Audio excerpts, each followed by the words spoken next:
secara tunggal, afiliasi tunggal gitu. Desain itu pasti memiliki banyak hybrid, banyak interaksi. Dia merupakan produk dari kompleksnya pemikiran masyarakat. Makanya saya juga pernah jelasin tentang bagaimana desain itu meminjam banyak sekali ilmu, banyak sekali konsep-konsep ilmu di luar desain, di luar seni sendiri, di luar estetika, ada filsafat, sejarah, politik bahkan gitu loh, komunikasi, berbagai macam cabang ilmu pengetahuan itu bisa jadi tumpang tindih berada dalam konsep desain seseorang.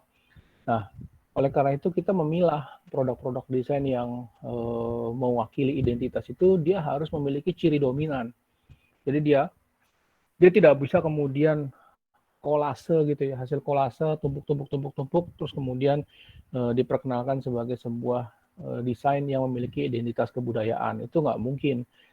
Dia harus punya harus punya sisi-sisi yang sifatnya dominan. Oh, ini dominan nih, ini kecenderungannya nih menampilkan identitas budaya ini nih, budaya budaya suku A, budaya kelompok B, budaya komunitas C. Nah, jadi harus ada sesuatu yang mewakili, sifatnya merepresentasikan komunitas tersebut yang sifatnya dominan, meskipun kita lihat ada percampuran-percampuran yang lain di dalamnya, ada semacam proses kolase dari perancangan desain yang dieksekusi itu, tetapi tetap hasil akhirnya bisa diidentifikasi sebagai representasi atau menunjukkan identitas kebudayaan yang spesifik, yang tertentu gitu. Itu maksudnya ke sana ya.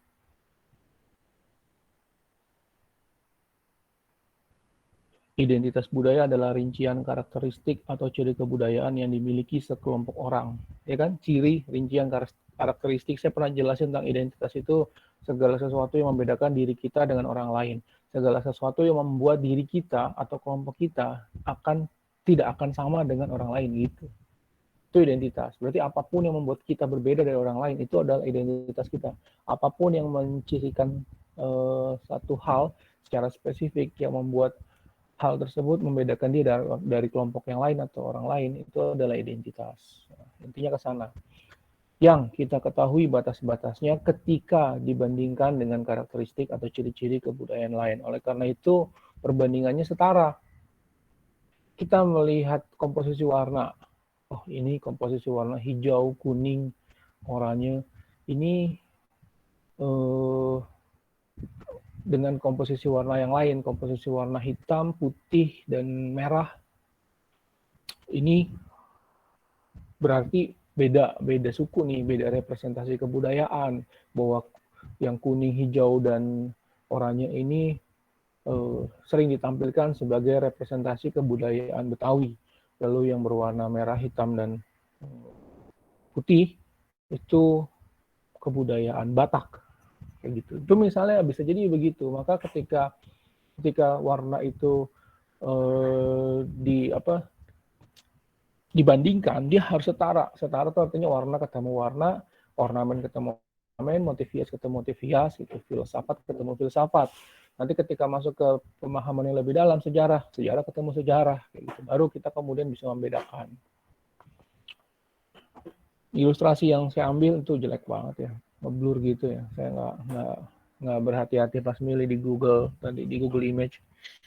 Cover album dari grup band Gojira.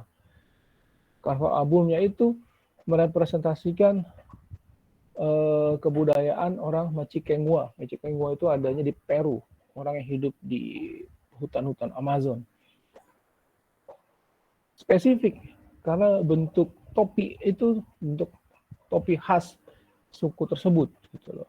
Dari mana kita bisa mendapatkannya? Ya dari hasil-hasil penelitian etnografi, etnologi, antropologi gitu loh. Orang yang tidak memiliki wawasan ke arah sana, dia tidak bisa mendapatkan impresi itu ketika melihat cover album ini. Bahwa kemudian font yang digunakan itu tidak merepresentasikan satu kelompok atau satu kebudayaan tertentu, yaitu yang tadi saya bilang, dia bisa digabung-gabung. Ini kan sebuah produk budaya populer ya, budaya populer kontemporer hari ini, musik. Dan ini ada salah satu artworknya yaitu cover album. Tapi ketika dia diperkenalkan, diperlihatkan secara visual begini, orang nggak bisa langsung mendapatkan impresi ini apa gitu. Tapi orang-orang sana, orang-orang di Brazil, di Peru pasti bisa langsung mengenali. Kita karena berjarak dari pengetahuan tentang orang-orang Amazon, kita mungkin tidak bisa langsung mendapatkan impresi, oh ini suku ini nih gitu, nggak bisa. Tapi ketika cover album ini diperlihatkan di Amerika Latin, mereka relate, mereka langsung nyambung, karena mereka sudah biasa melihat apa tampilan visual ikon ilustrasi yang bentuknya seperti ini, yang mencirikan kebudayaan orang-orang Machikengua, orang-orang di Amazon. Gitu ya, termasuk ornamen-ornamennya itu. Ini yang di belakang yang jadi background ini juga sama, harusnya foto. Jadi cover album Roots, kalau yang suka dengerin Sepultura tuh ini ya, apa ya jadul lah, tapi sekarang masih udah tua, apa jadul tapi legend di Brazil. Jadi grup metal di sana dia punya cover album yang menampilkan tatonya orang-orang Machikengua juga. Kita nggak dapat gitu karena nggak ngerti. Tapi bayangkan misalnya ternyata tato yang digunakan adalah tatonya orang-orang Mentawai, gitu misalnya. Anda pasti langsung relate, kayaknya pernah lihat deh ini. Ini kayaknya di Mentawai deh ini ya, kan gitu ya. Itu yang saya katakan di sini, kita ketahui batas-batasnya ketika dibandingkan, kata-kata dibandingkan dengan karakteristik atau ciri-ciri kebudayaan lain. Jadi kita bisa komparasikan, kita bisa bandingkan. Nah, terus bagaimana kita bisa mengetahui batas-batasnya? Ya banyak baca, ya banyak mencari referensi literatur, perluas wawasan. Kalau Anda jadi desainer tapi mainnya cuma sama circle Anda doang, kacau urusannya. Circle Anda nggak suka baca, circle Anda gitu-gitu doang, ya gawat gitu. Anda harus memperluas wawasan. Hari ini nggak terbatas ya. Anda bahkan nggak perlu keluar rumah untuk menambah wawasan. Jadi bisa dengan paket data asal mau, Anda bisa keliling dunia gitu, untuk mencari tahu banyak hal.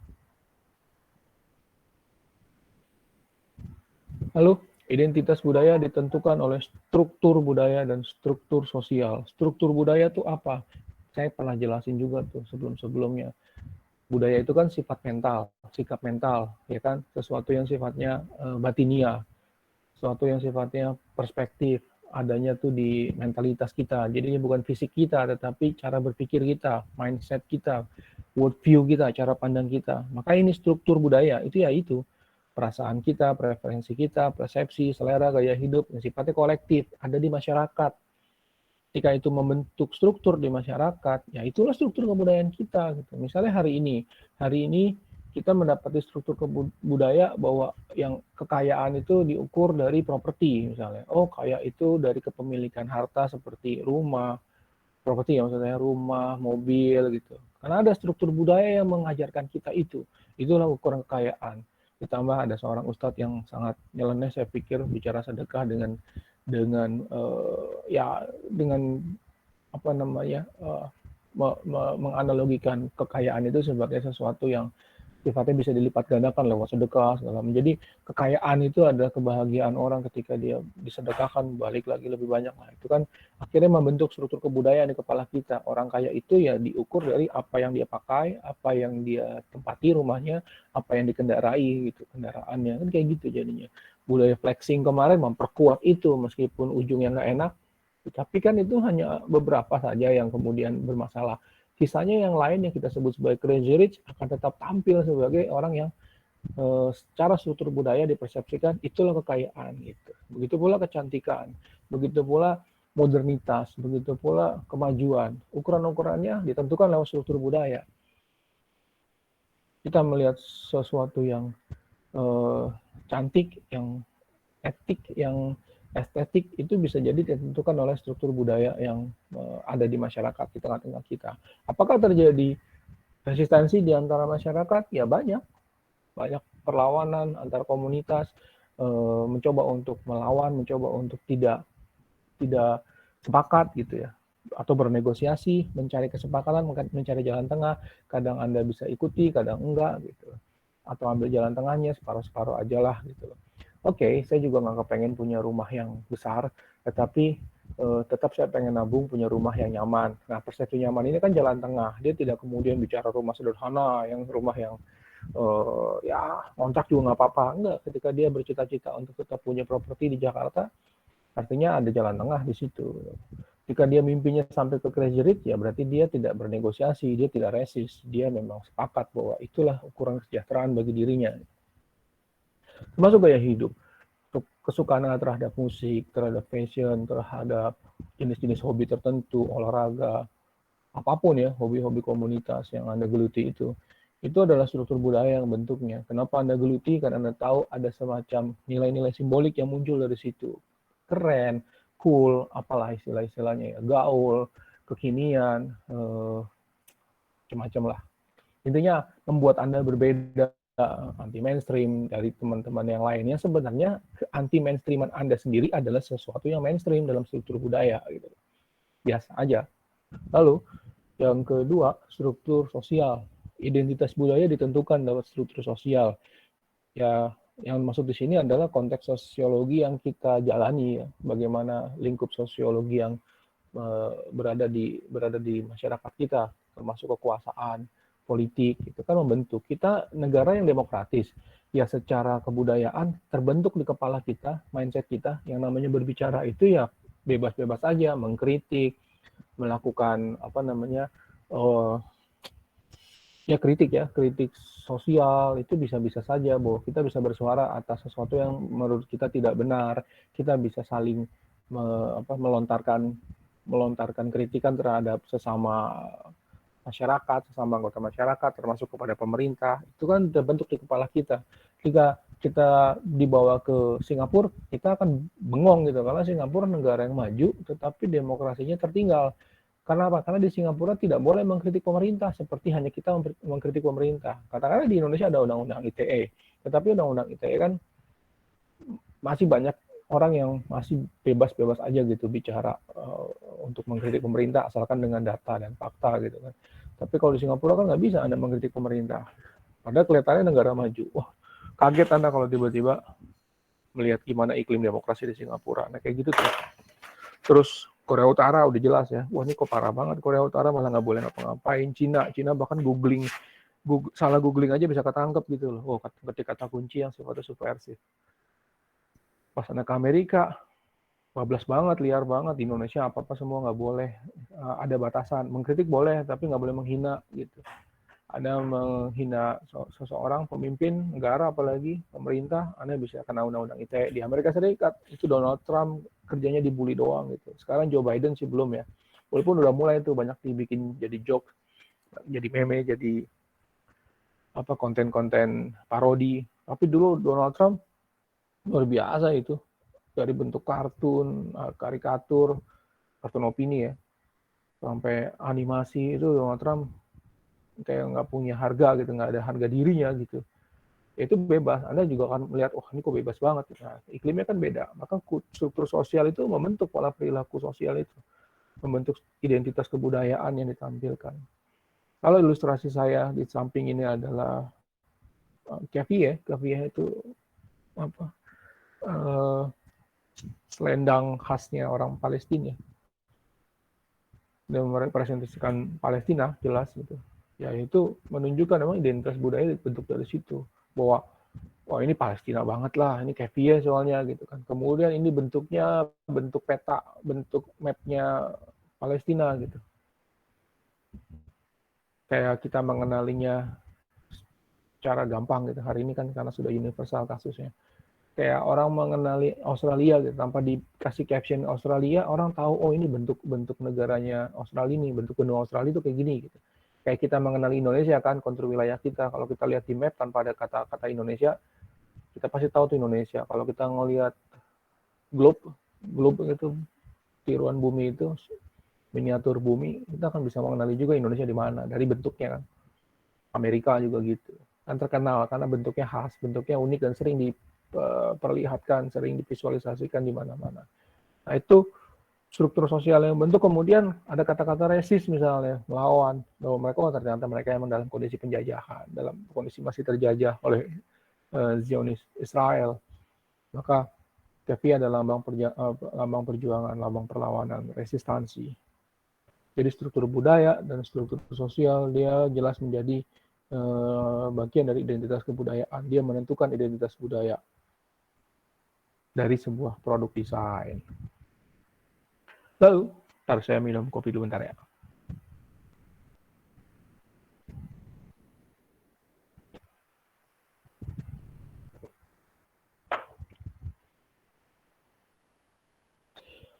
Cultural identity di masyarakat mempunyai peran yang berlapis atau multi-layer identity. Maksudnya berlapis tuh dia bisa menjadi agensi gitu loh. Dia perannya tuh misalnya Anda menciptakan sebuah desain yang merepresentasikan kebudayaan tertentu, dia punya peran ke dalam dan keluar. Ke dalam itu dia akan membuat orang-orang yang relate, orang-orang yang merasa bagian dari kebudayaan tersebut merasa terwakili. Wah, ini kami ya, ini kami nih, ini kebudayaan kami nih, kebudayaan kita nih. Kemudian keluar dia memperkenalkan. Ya kayak tadi lah, kayak cover album Gojira tadi kan orang nggak tahu ya. Tapi karena Gojira itu band terkenal, oh ya, sekedar informasi, Gojira adalah salah satu band favorit saya. Mungkin salah satu yang terbaik ya, band metal terbaik yang pernah saya dengar gitu musik-musiknya. Ya, salah satu yang terbaik. Jadi si orang karena Gojiranya sendiri terkenal karena musikalitasnya ya. Dia sendiri kan bukan dari Brazil, dia sendiri bukan dari Peru, tapi dia dari Perancis. Ya wajar kalau orang sudah ngorbit di barat biasanya kan lebih mudah. Perancis tapi ini beda loh, bahasanya kan nggak bahasa Inggris. Kemudian dia belajar bahasa Inggris, dia gunakan bahasa yang universal, bahasa Inggris, lalu dia perkenalkan lagu-lagunya. Lalu ketika dia munculkan beberapa single terkait dengan kegelisahan mereka pada masyarakat adat di Amazon, dia punya lagu Amazonia, dia punya lagu apa Fortitude, dia punya macam-macam saya nggak hafal lagi, Silveria gitu ya. Itu kan bicara tentang kegelisahan mereka ya terhadap kebakaran hutan di Amazon, penggusuran masyarakat adat di Amazon, lalu mereka terlibat dalam aktivitas konservasi alam di Brazil dan Peru itu. Nah, ketika muncul cover albumnya, mereka memperkenalkan itu. Orang-orang yang berjarak dengan Amazon seperti saya misalnya, yang mengenal Gojira karena musik metalnya gitu kan. Karena dia dapat penghargaan banyak, terus dibahas di macam-macam majalah, termasuk di Rolling Stone pernah dibahas. Lalu kemudian orang, siapa sih mereka? Oke, apa sih musiknya? Oh, musiknya bagus. Pintu masuknya musiknya dulu. Oh, musiknya enak nih gitu. Oh, ternyata kontennya liriknya serius ya. Oh, liriknya ternyata bicaranya kemanusiaan ya. Oh, ternyata bicaranya masalah ekologi ya. Oh, menarik ya metal, tapi kok dia punya environmental ethic gitu. Dia punya grammar environmental ethic. Dia metal yang nggak melulu ngomongin kematian, ngomongin sesuatu yang apa kasar gitu, sesuatu yang screaming growl segala macam. Enggak, tapi dia bicara tentang ekologi, dia bicara tentang semesta, tentang konservasi alam, tentang perubahan iklim gitu. Nah, dari situ pintu masuknya, lalu identitas orang-orang Machikengo ini diperkenalkan. Kita kan yang merasa punya engagement dengan band yang kita suka, kita mencoba cari tahu kan, apa sih ini cover albumnya nih, apa sih lagu ini ngomongin apa sih? Judulnya Amazonia, iya tentang Amazon. Oh iya gampang kok liriknya tentang ini. Tapi ketika dibaca lirik satu persatu, oh ini pasti ada konteks di belakangnya kan. Oh, ternyata mereka peduli ya sama masalah ini. Lalu kemudian karena ada media sosial, engagement itu semakin terlihat apa aktivitas mereka, kemana mereka punya afiliasi dan seterusnya. Nah, jadilah kemudian impresi itu muncul. Lalu jadilah peran itu yang jadi multi layer. Dia punya agensi, peran sebagai agensi memperkenalkan kegelisahan itu. Jadi kita juga bisa merasakan, oh ini punya masalah yang sama seperti kasus di Sumatera nih, kasus di orang-orang suku anak dalam, kasus di Dayak, di Borneo, ketika digusur sama pertambangan, kasusnya kita kan kelapa sawit, kalau di mereka karet, perkebunan karet. Mirip kan? Kelapa sawit membabat hutan, menghabisi hutan-hutan yang masih asli, menghancurkan ekosistem, merusak alam, lalu kemudian membakar hutan untuk membuka lahan. Sama, mereka membakar hutan untuk membuka lahan perkebunan karet. Mirip kan? Relate kan kita dapat. Tapi itu tadi ada identitas yang menjadi karakteristik pembeda. Jadi kenal, kemudian sisanya teknologi lah. Browsing sendiri, cari-cari tahu sendiri gitu sampai akhirnya kita dapat dan jadilah sebuah pengetahuan yang baru. Kurang lebih begitu ya. Itu yang saya maksud dengan peran yang berlapis gitu. Bagi orang-orang Peru sendiri ini mewakili mereka sekali gitu kan. Cover album ini, kemudian artwork yang ditampilkan di Ya, di semua properti milik Gojira, terutama di album Fortitude itu berkaitan sama Magic Engwa itu. Bagi kita yang orang di luar ini, mereka jadi agensi. Desain ini menjadi agensi, memiliki peran memperkenalkan kebudayaan orang-orang Amazon. Nah, kita bisa menjadi bagian dari itu tuh tengah-tengah tuh. Ke atas identitas budaya bisa berupa paksaan atau bentukan, describe, achieve, assign gitu ya. Itu tadi saya bilang, kita bisa dipaksa, dibentuk, bernegosiasi, melawan, menolak sama sekali gitu. Menolak sama sekali juga bisa kan? Nonsense, saya nggak mau. Saya nggak peduli, saya nggak suka gitu. Kayak Anda misalnya sangat antipati dengan band-band Korea, ya mungkin Anda sedang melakukan itu, resistansi. Nggak, titik, saya nggak suka. Najis misalnya. Nah, itu kalimat-kalimat itu adalah bukti bahwa ada orang-orang yang melakukan itu. Kemudian ada yang negosiasi. Nggak suka sih saya, tapi kalau pas denger-denger enak juga ya. Coba-coba lihat, mereka kok sama itu kok, mereka kolaborasi sama Coldplay. Boleh juga nih ternyata musiknya. Ya, ada baiknya, ada enggaknya gitu. Tiba-tiba ada yang bernegosiasi. Ada yang menerima habis-habisan. Dia resepsi banget, dia terima habis-habisan. Dia terhegemoni namanya. Saking terhegemoninya, sampai ada orang yang menghina band kesayangan mereka, atau boy band kesayangan mereka, atau grup band kesayangan mereka. Mereka habisi betul di medsos. Mereka suspend, mereka laporin bersama-sama, mereka report bersama-sama akun tersebut. Gitu. Kayak gitu kan. Nah, identitas budaya bisa berupa paksaan atau bentukan, kayak gitu. Terus ke bawah, efeknya muncul komunitas yang diterima atau termarginalkan di masyarakat. Ya iya, pasti akan muncul kan komunitas-komunitas tersebut. Nih, dibentuk dari mana? Dari identitas itu, identitas kebudayaan.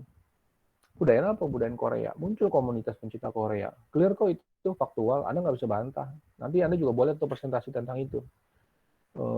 Karena sepertinya memang kita perlu tahu banyak ya. Nanti teman-teman di sini yang betul-betul merasa terhegemoni atau bernegosiasi dengan kebudayaan Korea, silakan mempresentasikan pembahasan itu. Apakah betul komunitas ini menjadi pola sirkulasi budaya itu? Jadi dia mendapatkan banyak inspirasi dari nilai-nilai kebudayaan Korea. Walaupun yang kita sebut Korea di sini adalah Korean pop ya, Korean pop culture, bukan Korean traditional culture, bukan yang tradisi adiluhung Korea, tetapi pop culture, budaya popnya, musiknya, gitu. Film, dorama apa sih istilah itu, dramanya. Produk-produk itu yang kemudian masuk menghegemoni sebagian orang. Apakah benar, sejauh mana, lalu bisa dibedahkah ke depannya mau seperti apa, bisa tuh dibahas. Dulu sebelum Korea kan Jepang, orang juga punya tuh ke kefanatikan terhadap sesuatu yang berbau-bau Jepang ya, saya lupa namanya apa. Itu ada istilah cowok-cowok yang disebut apa wibu gitu, itu perlu juga tuh dibahas tuh. Nggak apa-apa, identitas budaya yang mana sih sebenarnya yang sedang ditampilkan, dia representasi yang mana, orang yang tergila-gila sama semua hal yang berbau Jepang, filmnya, animasinya, manga, semua lah, musiknya, Jepang semua, sampai makanan-makanan ini mereka suka. Korea pun begitu hari ini, sepertinya ya, karena saya tidak menjadi praktisinya, saya jalani hidup biasa-biasa aja, saya konsumsi hal-hal yang menurut saya direkomendasikan orang. Saya punya banyak sahabat yang ya, mereka punya banyak waktu lah untuk nonton ini, nonton itu, untuk dengar ini, dengar itu. Maka karena mereka adalah sahabat, ya mereka juga tahu apa pilihan-pilihan saya kan. Mau nggak mau ketika mereka menawarkan sesuatu, mereka tahu, lu tonton deh, ini bagus nih. Lu dengerin deh, ini asik gitu. Jadi mereka lah yang kemudian ya kalau nggak bagus ya saya nggak bakal mau gitu kan. Tapi mereka tahu udah dipilih-pilih, tonton ini deh, ini bagus, lu harus nonton gitu. Kayak gitu-gitulah. Jadi segitu banyaknya drama Korea di Netflix, paling cuma 1-2 yang betul-betul direkomendasikan untuk ditonton dan saya tonton. Jadi nggak semuanya gitu. Dan ketika nonton pun ya saya fokusnya juga beda sama mungkin sama sebagian orang yang sampai hari ini pun ketika saya nonton saya nggak tahu nama pemainnya siapa. Tapi nama karakter yang dimainkan saya tahu. Tapi dia siapa, apa IG-nya nggak saya follow, medsosnya nggak saya urusin gitu. Saya nggak perlu engagement dengan si artisnya karena saya cuma peduli sama artwork-nya aja, sama hasil kerja mereka aja, kerja visual sama kerja seni mereka aja. Itu ya. Jadi beda-beda kan. Saya pikir saya ada di tengah-tengah tuh. Itu bernegosiasi lah. Desain sebagai identitas budaya. Yang ke atas diartikan bahwa terdapat unsur desain yang melingkupi dan menjadi simbol. Ini saya kira jelas ya. Ini cuma saya pindahin kalimat kunci dari buku yang tebal-tebal itu kalau bicara identitas budaya. Tapi kan Anda paham maksudnya.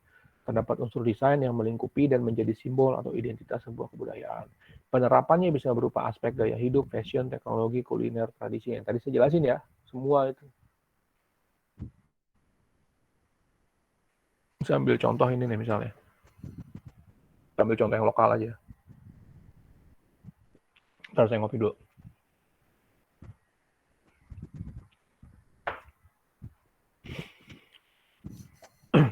Jadi ada grup band di Kalimantan, mungkin ada yang kenal ya, anak-anak cowok di sini, mahasiswa, ya saya nggak bias gender sih, cewek juga kadang-kadang dengerin metal ya.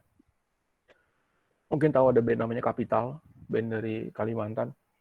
Cukup terkenal sebenarnya dulu, pernah jadi cover album majalah High, cover depan majalah High.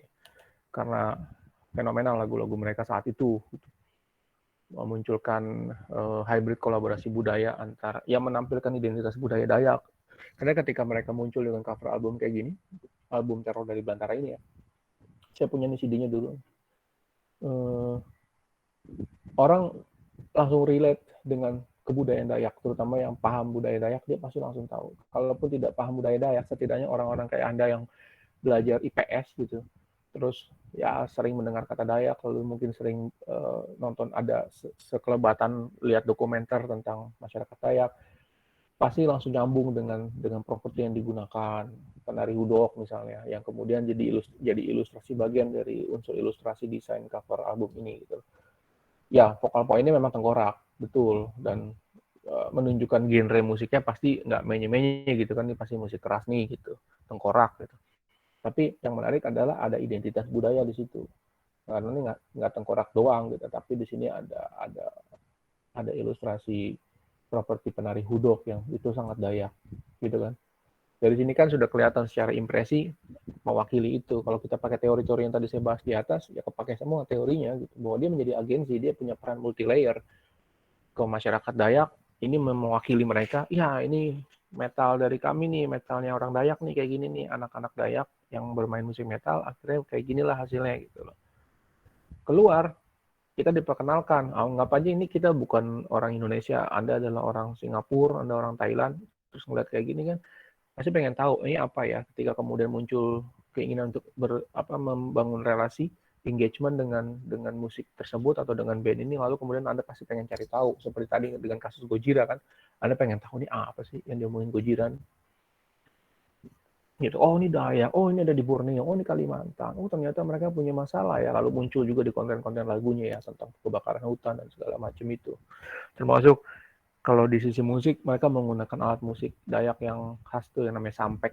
Ting tong ting tong, suara yang dipetik itu yang khas banget lah. Kalau denger pasti, oh ini Dayak nih, musiknya Dayak lah. Sampek ya namanya. Nah itu dijadikan bagian dari intro lagu, terus ada yang jadi outro juga gitu. Dulu pernah kan Burger tuh juga kayak gitu kan. Karinjing sama Karinjing Attack ya, menggunakan alat musik tradisional orang Sunda gitu, untuk mengawali lagu, intro lagu. Cuma nggak bertahan banyak di beberapa di lagu-lagu yang lain, kemudian nggak bertahan, nggak menjadi sebuah ciri khas. Tapi pernah dilakukan project itu. Itu namanya peran agensi, multi layer, dia ke dalam dan keluar, internal dan eksternal. Ke dalam dia memperkuat identitas, keluar dia memperkenalkan identitas, dia mempromosikan identitas, dia mengajak orang untuk kenal, tahu, dan kemudian mencari signifikansi. Oh ini beda, ini bukan metal biasa nih, ini ada sesuatu yang unik nih dengan metal ini. Karena dia tidak tampilkan ini ya tengkorak-tengkorak aja gitu, terus demon-demon aja gitu, tampilan-tampilan iblis, neraka kayak gitu-gitu ya biasa. Semua musik metal juga begitu gitu kan, universal sekali gitu, mainstream sekali. Tapi ketika muncul ini apa sih gitu, ini kursor saya kelihatan nggak gerak-gerak. Ini apa sih? Ini kan memunculkan pertanyaan ya. Nah ini penting. Kemudian muncullah identitas itu, agensi identitas itu, peran itu kemudian keluar.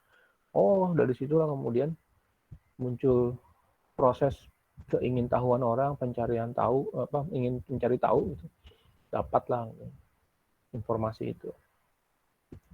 Representasi identitas dari desain tersebut ya tadi ya, Kafri itu didominasi oleh tradisi dan kebudayaan masyarakat Dayak. Saya udah jelasin tadi. Yang tadi saya bilang tari hudok, ini foto tari hudok itu. Ya sama gitu. Kayak gitu kan gambarnya kan.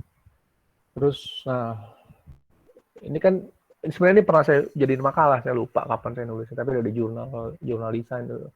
Jadi kapan-kapan saya kasih linknya deh, saya lupa tuh. Ini pernah saya tulis dulu nih, udah lama 2000 berapa, 2015 apa 2014, kita tahun itulah.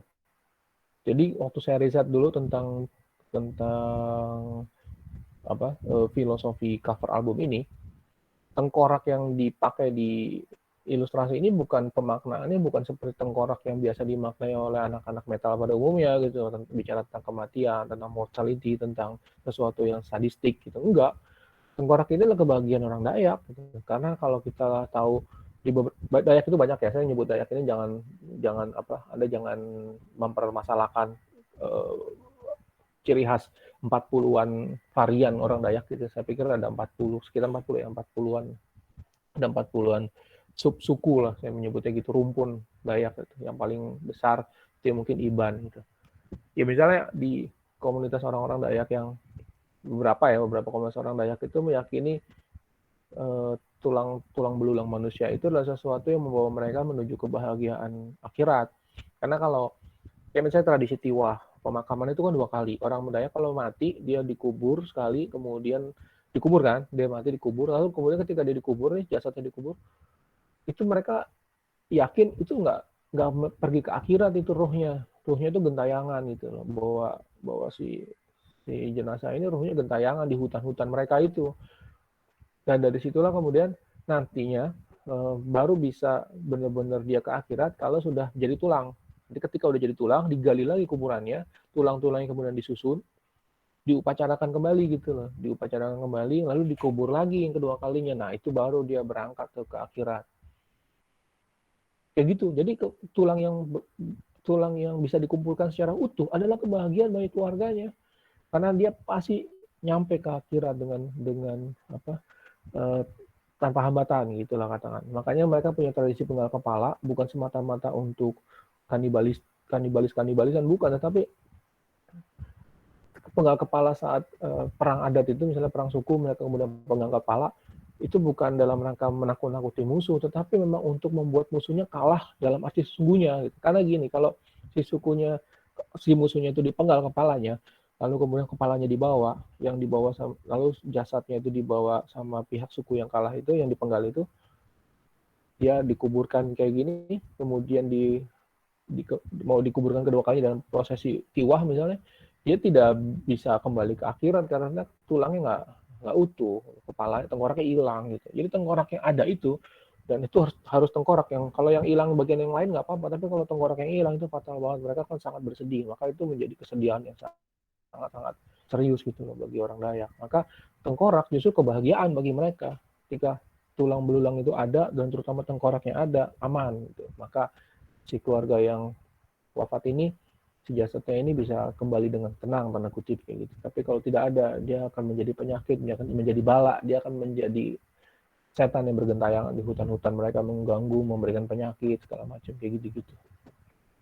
Paham ya? Beda dong sama pemaknaan mortalitas atau demonik ala anak-anak metal pada umumnya di dunia gitu ya, di dunia musik-musik keras ini gitu. Bahagia, orang Dayak melihat tengkorak bahagia. Nah, ketika kita ketemu sama desain yang misalnya ini desain acara gitu kan, desain acara yang menampilkan mereka anak-anak kapital ini, dia udah nggak bisa nih, rumit kan konsep representasi pada desainnya, semakin sulit makanya untuk diidentifikasi. Ya nggak perlu dibahas karena emang kalau udah bicaranya konsep acara kayak gini, dia nggak kemudian bisa ketika Anda kemudian salah mempersepsikan identitas, ya nggak jadi sesuatu yang itu menjadi sesuatu yang lazim dan ya wajar gitu loh, karena memang sudah sangat tempel sini, bingung Anda ini apa ya, ini representasi identitas apa ya. Nah, paling ketemunya hudok ini kan, makanya dipertahankan si hudok ini supaya menunjukkan kalau ini bukan band metal sembarangan. Kemudian ada burung enggang ini kan burung yang sangat suci ya, di Borneo itu, di Kalimantan, dia pengantar arwah gitu loh, dia semacam dewa yang sangat penting gitu. bagi masyarakat Dayak. Jadi, bayangkan kalau misalnya hudok ini kita hapus, kita hilangkan, set, nggak ada hudok, kemudian burung enggang kita hapus, kita hilangkan, set, gitu. Maka kadang kan lihat, ini siapa sih, ngapain sih, ini ACDC, ini band luar ya, gitu. Black flag, nggak ada yang kita kemudian bisa dapat. Anda menulis apa? Kalau bicara analisis identitas, Anda menulis apa? Nggak dapat apa-apa. Maka tadi saya katakan di atas tuh, di slide yang mana tuh, saya bilang harus ada sesuatu yang dominan, ada sesuatu yang secara simbolik merepresentasikan itu, identitas harus kuat. Maka desain yang membawa identitas kebudayaan, dia harus mikir betul apa yang kira-kira menjadi signifikansi, ciri pembeda, karakteristik yang ketika di-compare dengan hal yang setara di luar komunitas tersebut, kita bisa mendapatkan perbedaannya. Setara itu artinya di tempat lain kombinasi antara, ya misalnya tempat lain ketika ada burung enggrang, apakah pemaknaannya sama? Oh beda, tempat lain mungkin gagak, di tempat lain mungkin burung elang. Tapi ini kok nih burungnya beda nih. Misalnya Anda adalah orang yang nggak kenal Dayak, bukan orang Indonesia dan nggak paham budaya Dayak, Anda pasti bertanya-tanya nih, ini band metal apa ya? Karena ini saya nggak pernah lihat nih, ini apa ini? Terus ini apa ini, burung apa ini, gitu kan. Nah, disitulah kemudian ada signifikansi, ada identitas. Jadi meskipun ini tempelan doang gitu ya, dia tidak dikonsep yang gimana-gimana gitu. Tapi poster acara ini atau e-poster acara ini saya pikir cukup merepresentasikan meskipun minor sifatnya. Oh, sudah selesai. Silakan kalau ada yang mau ditanya. On cam ya, jadi saya nggak kayak ngomong sendirian.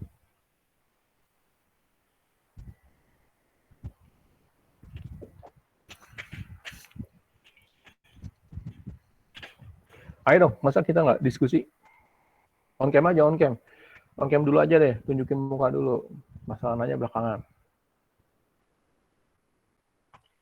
Nah, kan jadi nggak sendirian saya. Yuk, ada yang mau ditanya nggak? Kalau punten Pak, Ya, silakan. saya punten mau nanya kalau misalnya warna itu kan kadang ada beberapa warna yang bisa menginterpretasikan suatu kebudayaan atau daerah ya. Nah, yang mendasari warna tersebut bisa apa ya bahasanya ikonik, jadi kayak khas dari daerah tersebut, atau misalnya jadi kita mengingat sebuah kebudayaan berdasarkan ton warna atau segala macam tuh faktor-faktornya apa, Pak?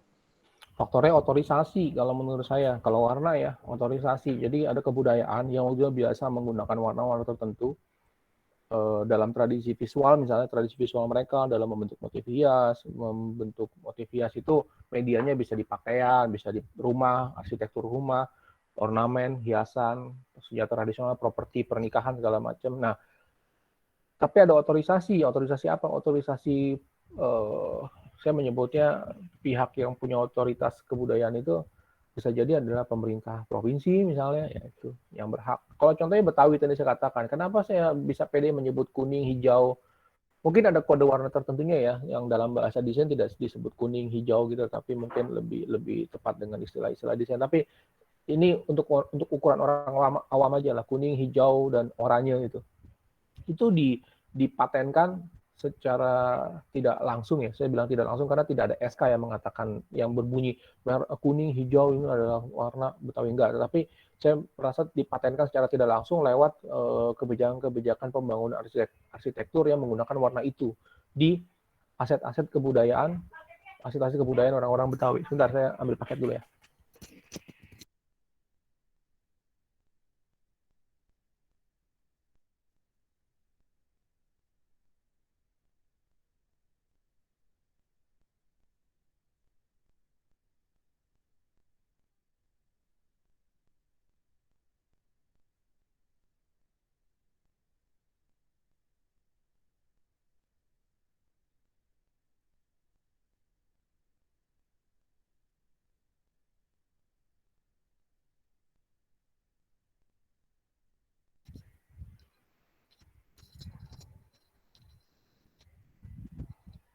Iya, itu.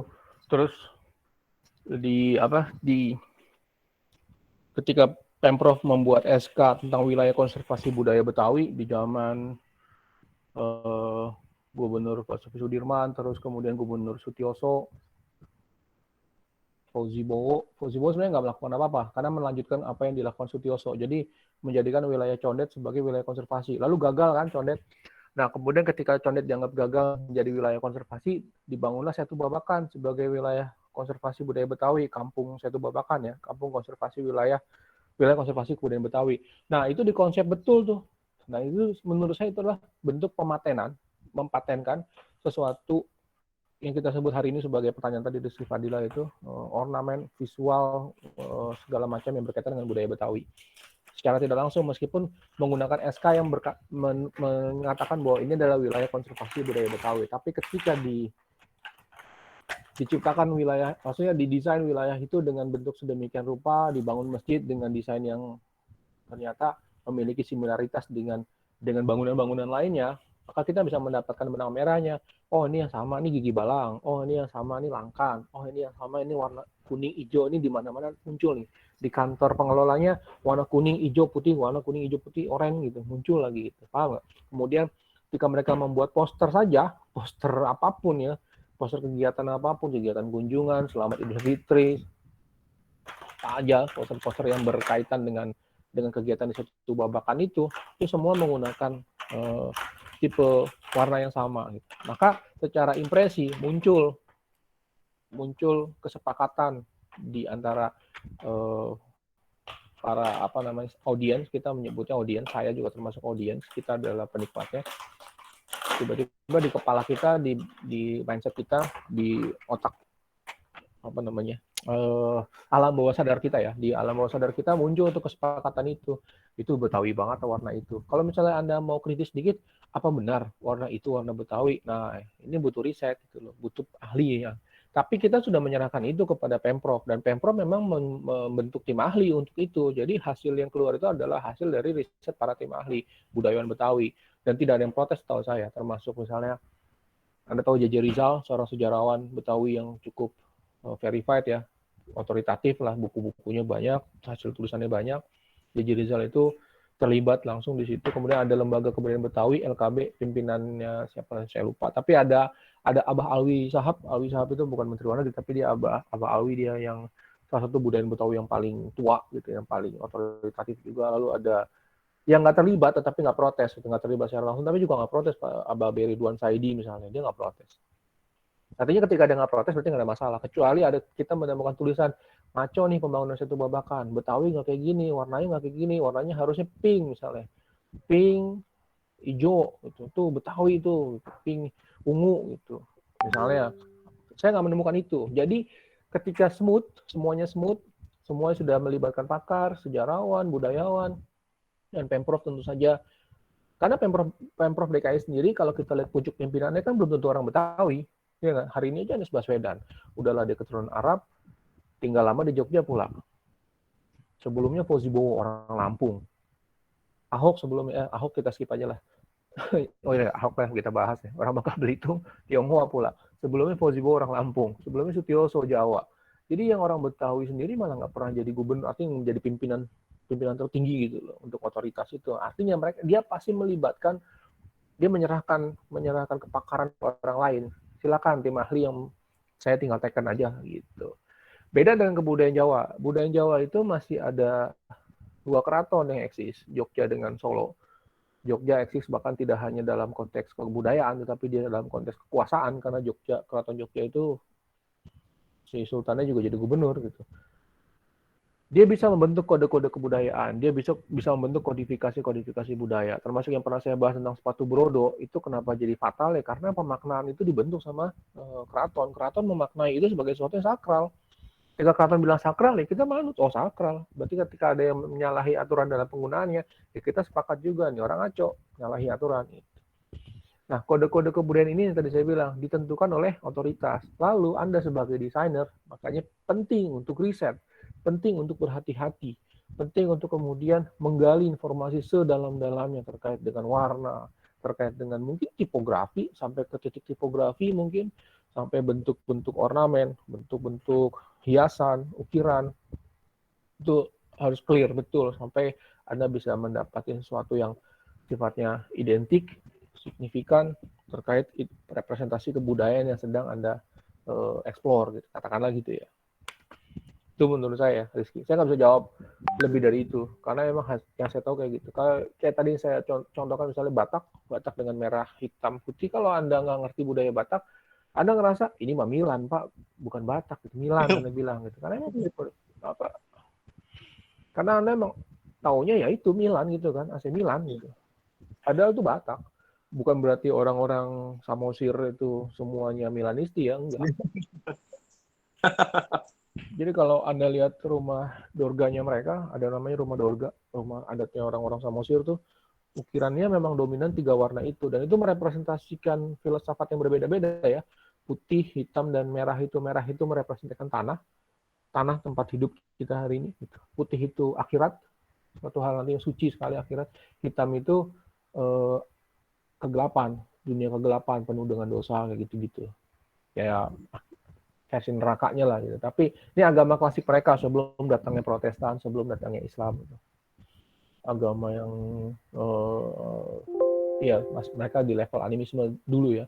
Terus ada ornamen cicak dengan buah dada. Jadi ada payudara, kemudian ada cicak yang melingkar itu.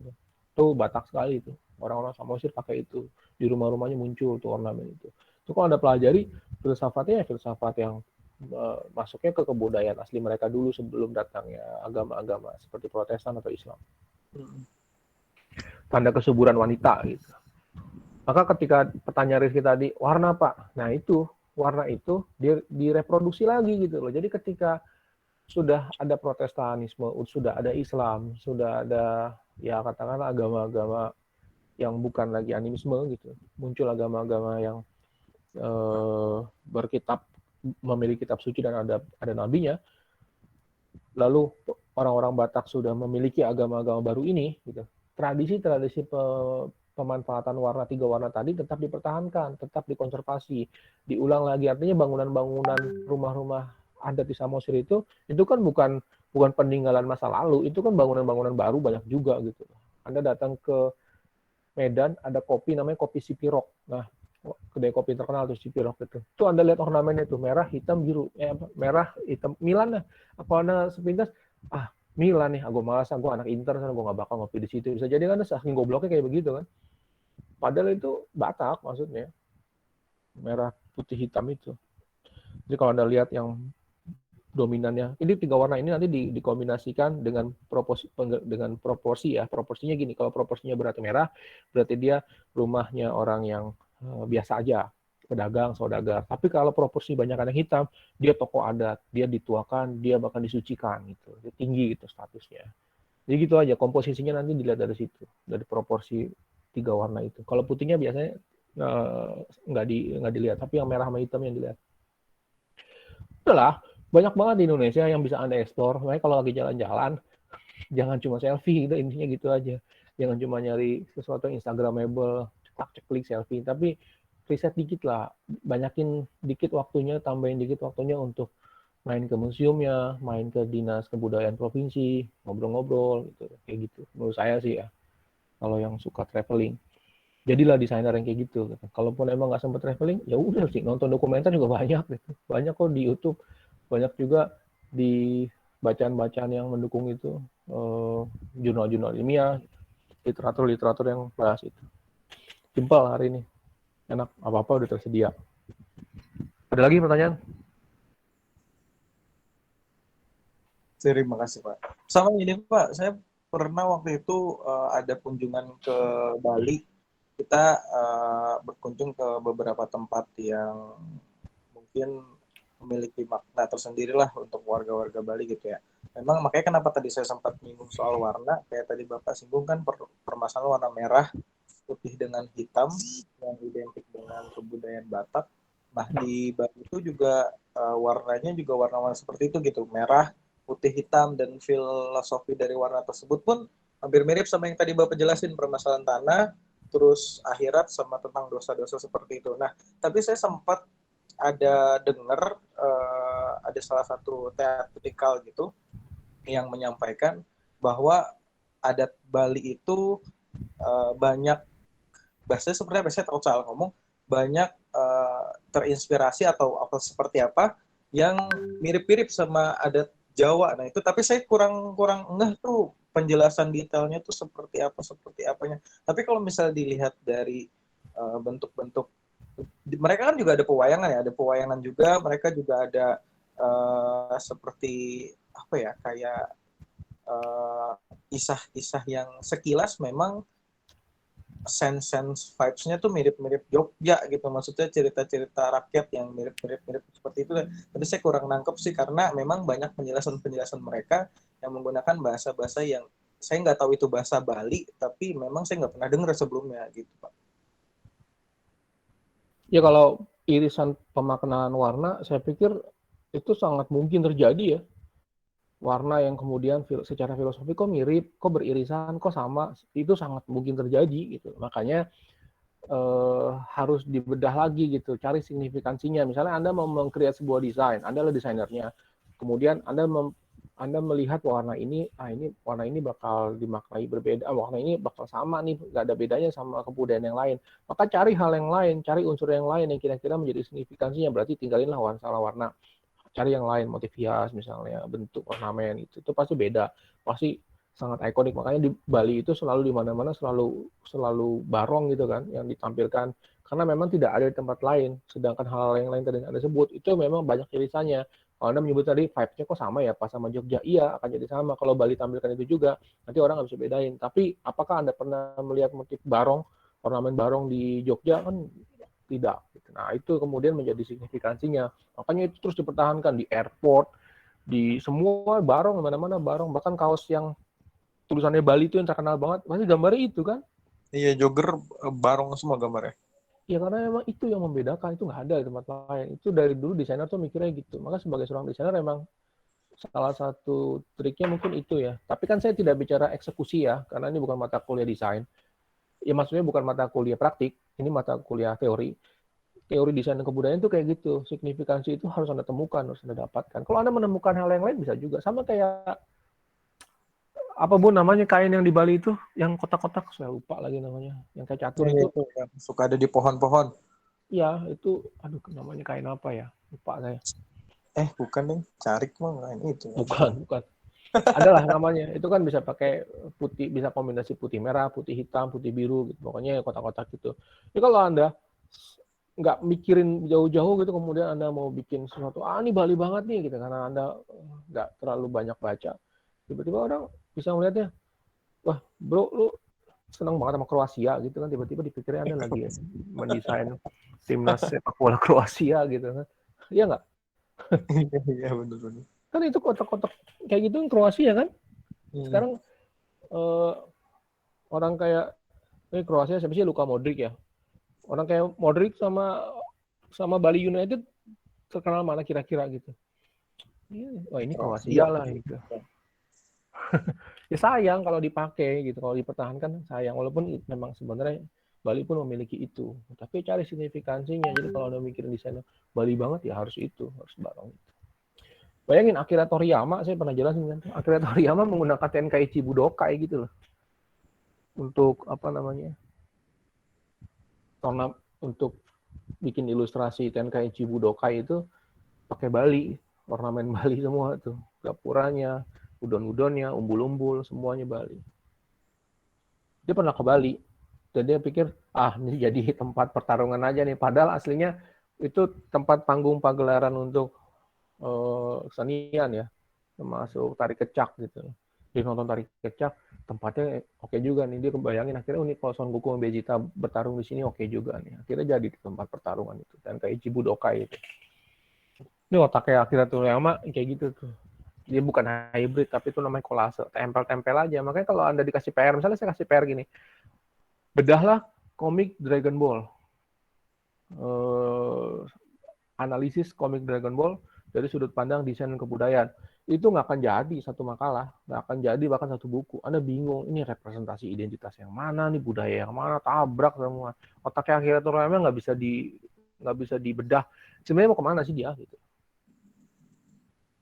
Itu murni kreativitas dia yang membentuk kosmologi baru. Kita sebut Dragon Ball itu baru. Anda nggak relate sama apapun. Dunia Nggak ada yang kayak begitu. Nyampur semua kan. Ada Cinanya, ada Jepangnya di situ, ada Eropanya di situ. Agama juga nyampur-nyampur. Di situ ada agama-agama besar, agama-agama Abrahamik, ada agama-agama animisme juga campur situ. Bentuk naga juga macam-macam. Ada yang naga kayak Eropa, ada yang naganya kayak ular gitu. Ada yang naga palanya 3, kayak mitologi Yunani. Gabung semua di situ. Belum nama-nama orang juga nggak jelas. Ada Vegeta, ternyata dari vegetables. Ada Kakarot, ternyata dari carrot, dari wortel. Iseng aja akhirnya Toriyama cuma mikir, kenapa dinamain Kakarot? Ya karena biar anak-anak itu suka makan wortel. Anak-anak yang baca komik ini kan suka pada nggak mau makan sayur, supaya mereka mau makan wortel gitu. Kenapa dinamain Raditz? Karena supaya radish itu kan juga jenis sayuran ya. Kenapa Vegeta? Vegetables gitu. Ya ampun. Kenapa ini Son Goku? Ya iseng aja, keren aja Son Goku. Berarti kan dari Cina. Tapi ini kotanya kok begini ya? Nggak ada. Ini Jepang apa terus tiba-tiba presidennya bentuknya kayak anjing. Kok jadi kayak Disney ya? Kayak Walt Disney kan. Walt Disney kan manusia yang jadi manusia kan kosmologinya anjing jadi manusia gitu ya kalau di Walt Disney itu ya. Kayak gitu kan. Pluto anjing tapi Mickey Mouse terus nanti dia punya teman-teman yang anjing. Musuhnya Mickey Mouse kan anjing, tikus dan anjing kayak gitu kan. Manusia tapi maksudnya kosmologinya gitu. Terus pengiriman Goku dari planet saya itu menggunakan dia meniru mengadaptasi cerita Superman. Ada planet isinya para pendekar gitu, kemudian bayi yang dilempar ke bumi gitu pakai kapsul. Kapsulnya beda. Kalau kapsul di Superman kan kapsulnya pesawat mini gitu. Kalau ini pesawat benar-benar bulat gini. Cuma dikreasi begitu aja. Tapi ya intinya apa? Akira Toriyama banyak baca aja. Dia baca ini, dia tempel di sini. Dia baca itu, tempel di sini. Jadi komik. Jadi jangan bandingin sama tai lalat misalnya, komik tai lalat. Ya, bukan berarti jelek ya. Maksud saya, ya jangan bandingkan konten. Anda nggak bisa overthinking di tai lalat gitu loh, nggak bisa. Gitu. Representasi identitas budaya boro-boro. Gitu. Ini apaan sih gitu? Gitu. Intinya mata kuliah ini Anda tuh harus paham kalau yang namanya kebudayaan yang kemudian Anda jadikan sumber inspirasi desain itu pasti punya banyak irisan. Tadi Rizky Fadila juga menjelaskan itu ya, bahwa dia menemukan makna yang sama atau makna yang nabrak sehingga kita harus berhati-hati. Makna yang berseberangan lalu kemudian kita melihat audiensnya. Merah misalnya. Anda benci mungkin ya warna merah hari ini karena partai politik tertentu misalnya. Wah, nih politik partai merah. Partai merah ada 2 nih Indonesia. Gue kesel dua-duanya. Misalnya Anda ngerasa apa aja boleh merah asal jangan partai politik misalnya. Misalnya ya. Kalau Anda nggak suka MU, jadi Anda ngerasa merah itu parah lah merah. Tapi bagi orang Cina, merah itu sakral, itu suci. Bagi orang teman-teman Muslim, kesucian itu di 2 warna, putih dengan hijau. Gitu kan? Bendera Rasulullah juga menggunakan 2 warna, kombinasi 2 warna itu termasuk yang hitam putih, kombinasi putih hitam putih. Lalu persepsi itu bergeser, muncul struktur budaya yang baru yang bentuk, yaitu apa? Struktur budaya yang dikombinasikan dengan struktur sosial. Struktur budaya pola pikir kita ketika diperkenalkan terorisme, berita-berita tentang teroris, film-film tentang teroris, plot-plot cerita tentang teroris, di film, di game bahkan, Anda main Call of Duty yang jadi penjahat kalau masuk ke Timur Tengah, benderanya hitam putih gitu, kalimatnya kalimat syahadat gitu. Oh, ISIS pakai itu, gitu. ISIS pakai itu, Al-Qaeda pakai itu. Jadilah bendera itu bendera teroris, bendera radikal, bendera kelompok kaum teroris. Padahal itu adalah bendera Rasulullah, bendera panji perangnya Rasulullah gitu kan. Itu bergeser. Maka struktur budaya membentuk persepsi itu. Nanti akan ada pilihan. Anda negosiasi, Anda melawan, resistansi, atau Anda terima, terhegemoni. Kalau Anda terima, ya udah Anda terbentuk kepalanya. Saya nggak bakal pakai warna kayak gitu karena itu warna teroris. Gitu ya.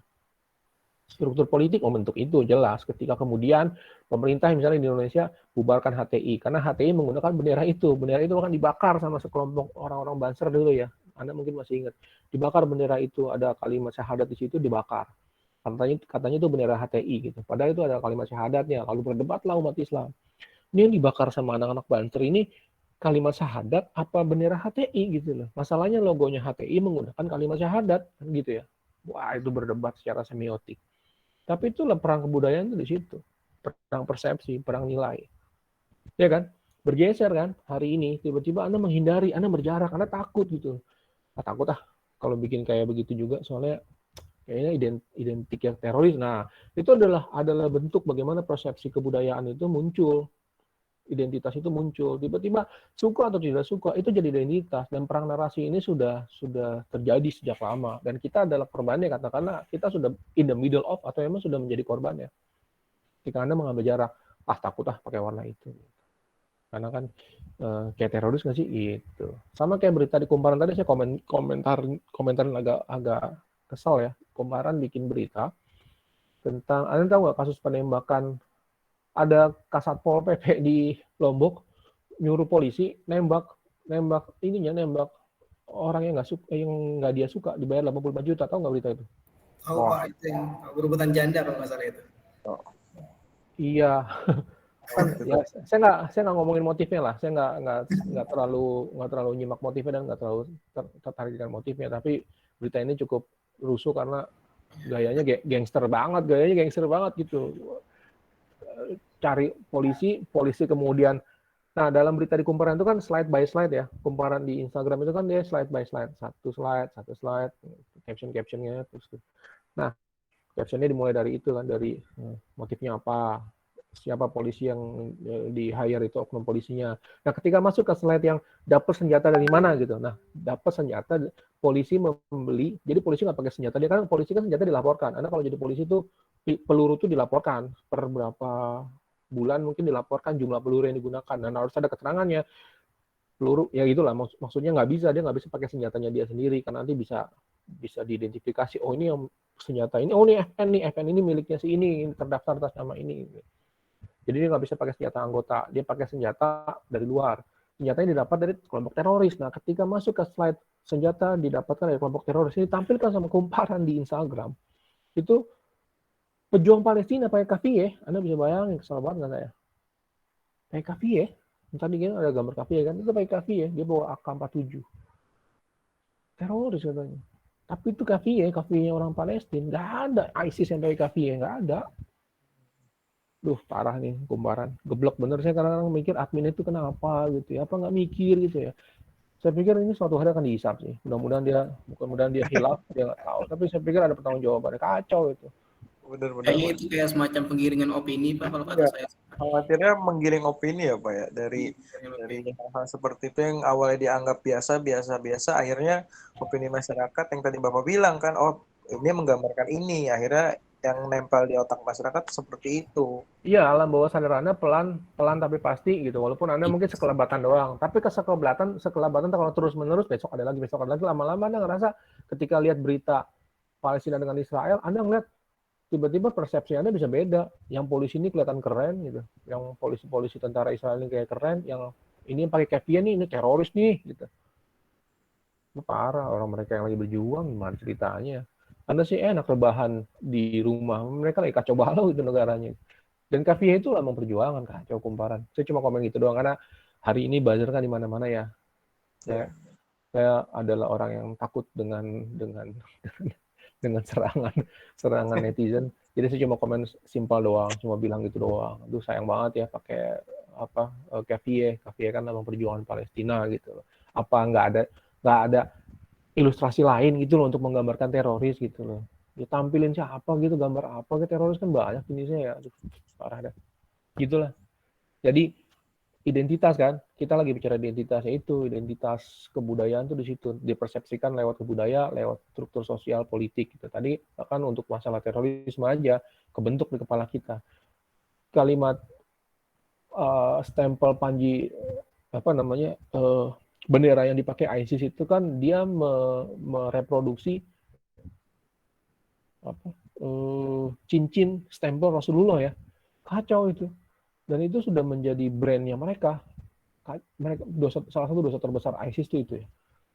Mereka pakai itu sambil bunuh-bunuhin orang gitu. Parah.